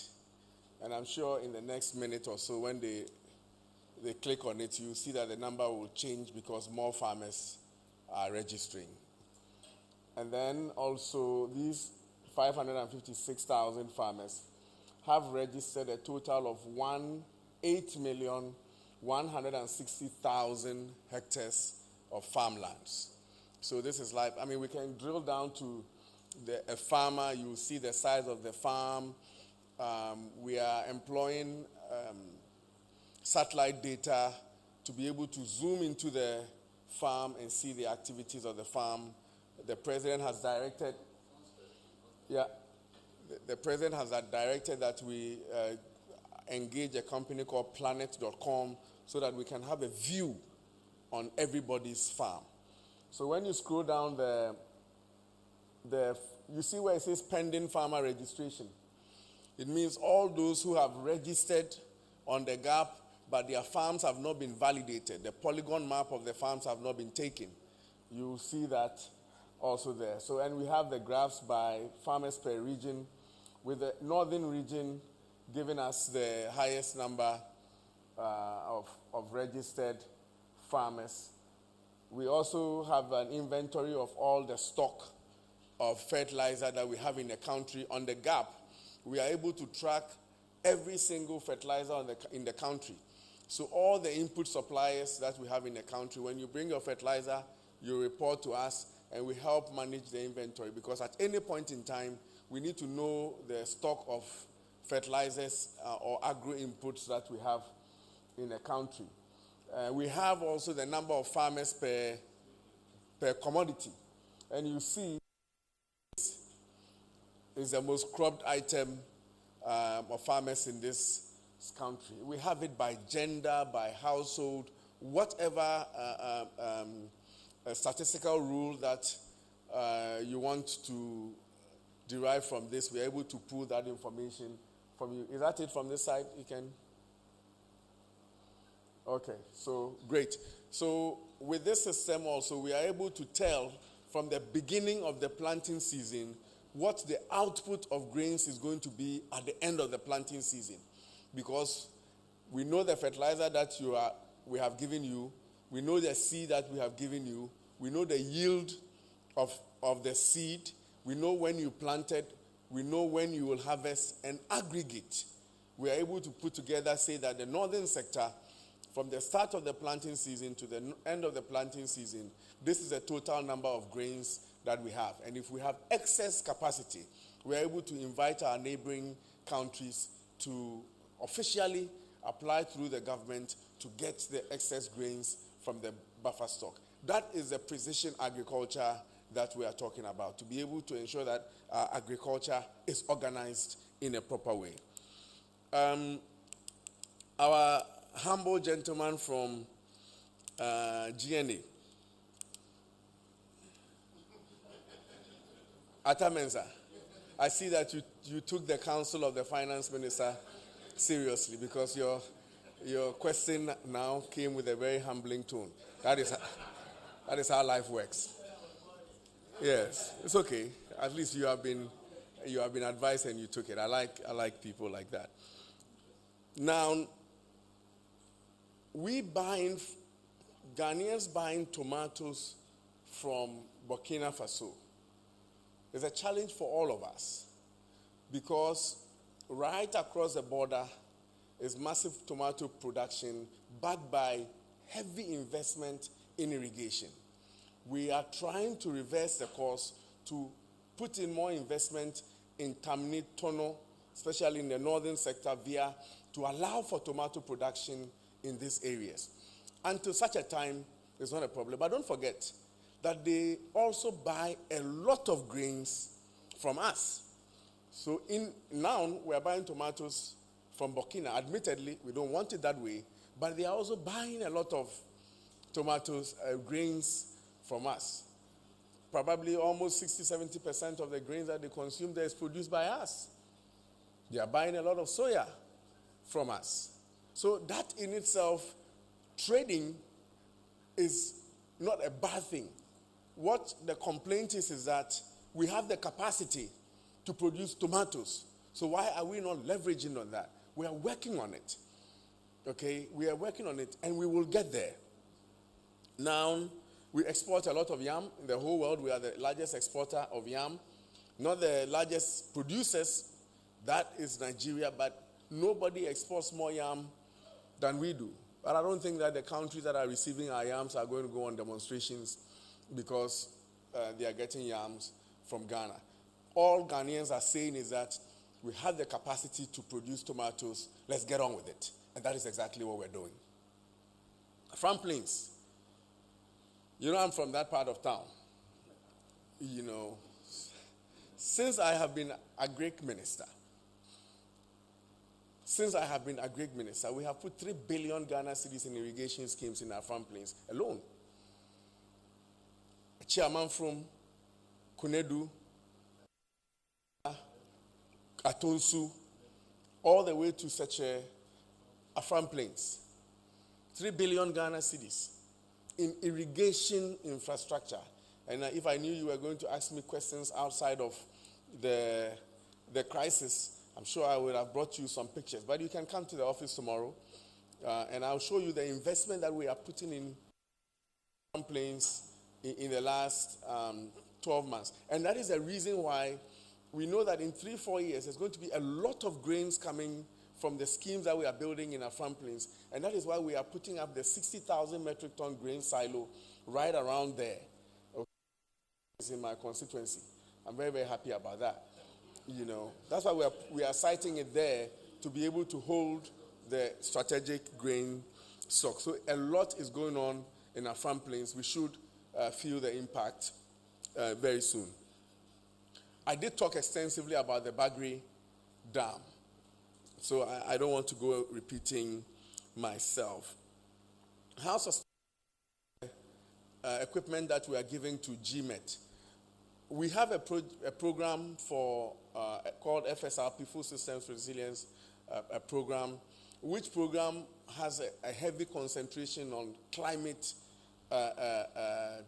issues. And locally, the organization that can provide localized weather information is our GMET. They are constrained, and therefore we approach them to get them the equipment to provide us the synthesized data that we need. Because we cannot operate weather stations, automated weather stations. The data that will come out of it, in the way that it comes, synthesize it, and then give us the output that we are able to push to our farmers on the gap. If you are registered on the gap and you go to the farmer module, you see that there's a portion for weather information. And we are also now going to push to them on SMS and voice notes for those who are not lettered, to be able to listen to, this is the start of the planting season, this is it. All the information is going to be pushed to our farmers now that we have the gap. There was also a question of DCEs taking over aggregator functions. That is not true, can never be true, will not happen, we will not accept it. What is happening is that we have 261 districts, but we have been able to confirm, validate, and employ 60. The districts that we don't have aggregators, we've asked the district directors of agriculture, not DCEs, district directors of agriculture, to hold place as aggregators, so that if you're a farmer in this area and you apply for input, we will channel the input to the district director of agriculture to be given to the farmer, not the district chief executive. I want to know one DCE who is acting as an aggregator in this country, not one. And every political actor in this country belongs to a district, and they can confirm to you that it has never happened. 2, we sent grant fertilizers to 3 actors in this country. The first actor is the DCE, sort of the common fund system, that you are close to the people. There may be some vulnerable farmers who have not been captured on the gap. Go, give them these fertilizers and capture them. We gave these 100 farmers to every DC, and it was documented. 2, we called members of parliament and issued an official letter to every member of parliament. I personally gave the copy of the minority to Atoforsen myself, and I can show you on your phone, and he acknowledged it.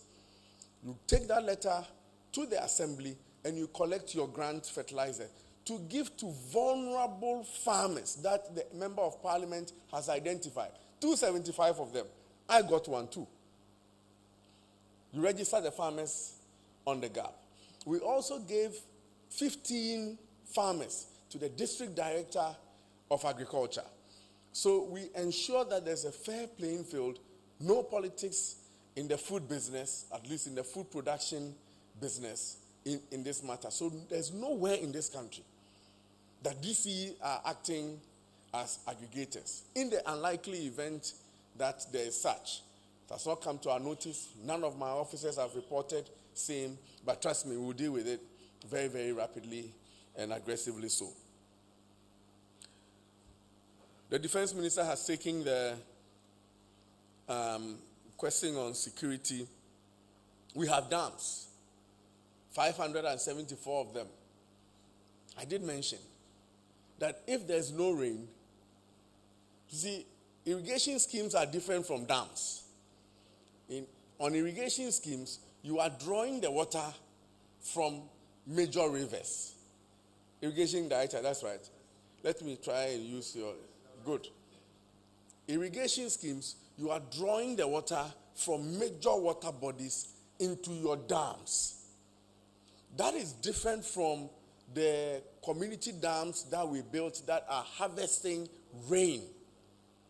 So if there is a dry spell, you don't expect the dams to function. Water, that is really what we are talking about.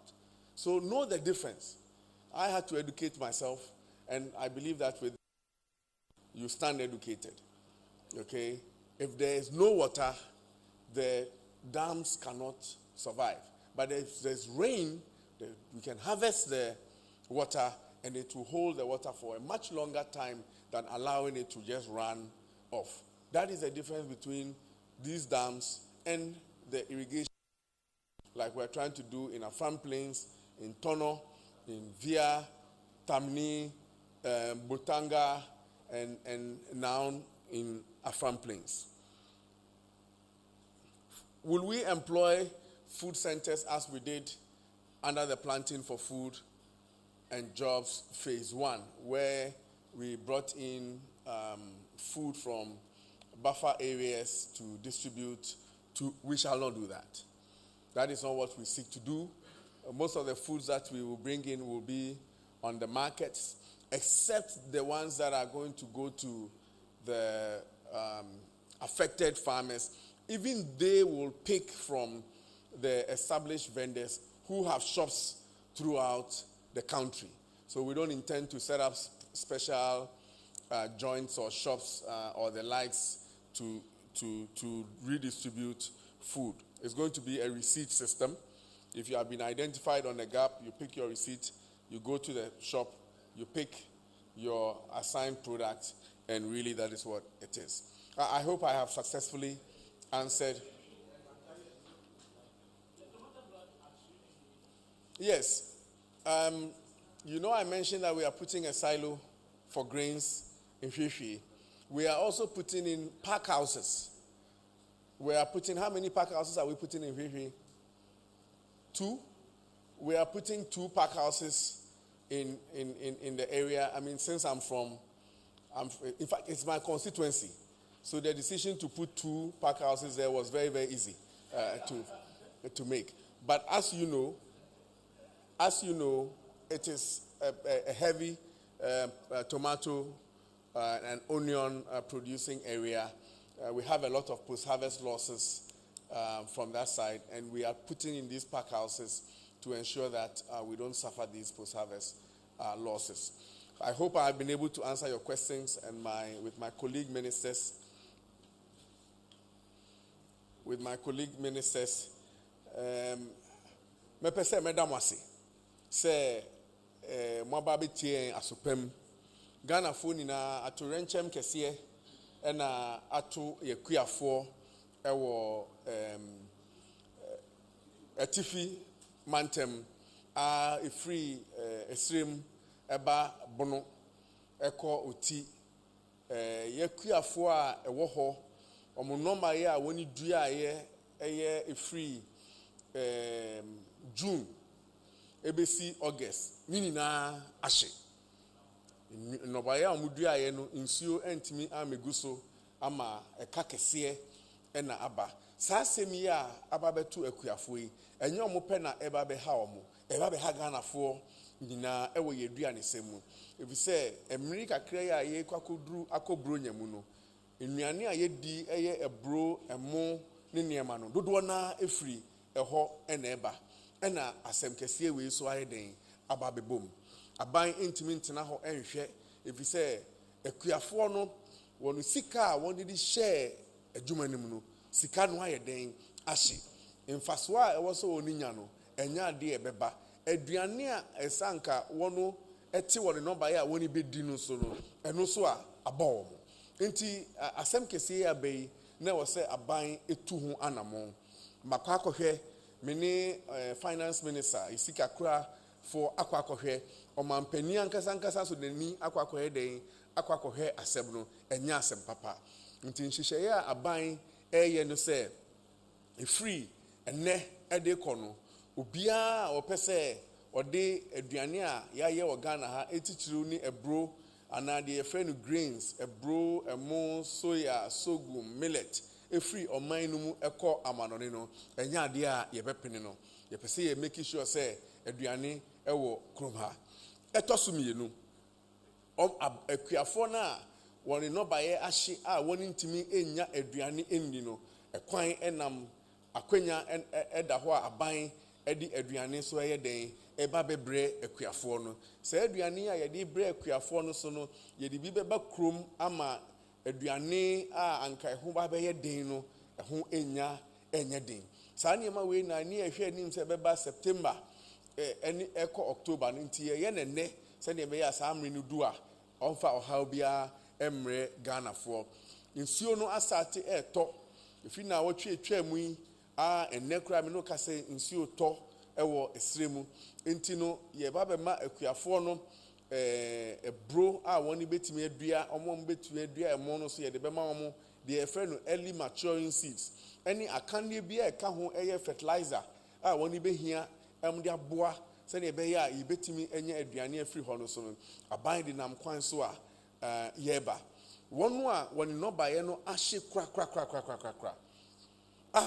wɔn sika wɔn dwetire so abɔ wɔn no aban de sika kakra ɛyɛ 1,000 Ghana cedis hectare baako biara 1,000 Ghana cedis sɛ wa register ɛwɔ gap no so ɛyɛ Ghana agriculture agribusiness platform Ghana ni kuani biara a ɔbɛn ɔyɛ kuya a ɔbɛn district directors of Agric no onim saa adeɛ wei wonim so a kɔ Agric mpanimfoɔ hɔ ɛwɔ o district na yɛmɛfa wo details na yɛmfa wafuo no na ɔmo de abɛɛfo mfidie bɛsusu afuo no nyinaa na wɔmɛka edin a yɛwɔ ɛyɛ akuafoɔ ɛwɔ district no na yɛhwɛ mu na sɛ ɔnɔbaeɛ no ahye a aban ɛbɛpɛ sika kakra ɛde ama wo ɛno no yɛsɛ 1,000 Ghana cedis per hectare ɛyɛ 2.5 acres biara no yɛde bɛboa akuafoɔ wei ɛne nneɛma bebree a aban ɛde ba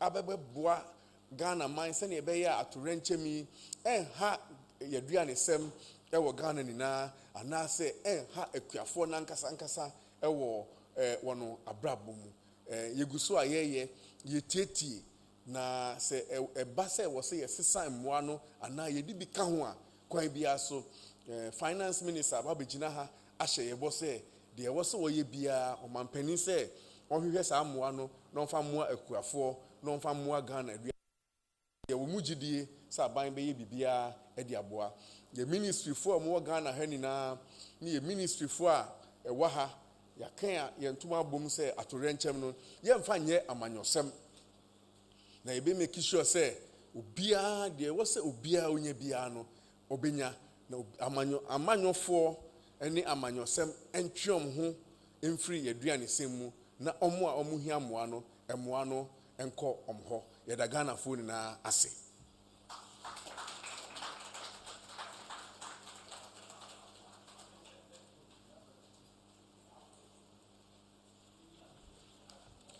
Honorable Ministers, distinguished ladies and gentlemen, our friends from the media, thank you so much for making afternoons. This brings us to the end of the program. Our profound gratitude to all our media partners, the press corps here, the Ministry of Information, all the TV and radio stations across the country that pick the feed live, particularly to GTV, Joy News, UTV, Channel 1 TV, Net2 TV, ABC News, GH, Sagani TV, Northern TV, Asasi Radio, Oman FM, and also our social media partners. Thank you so much for your time. Enjoy the rest of the day.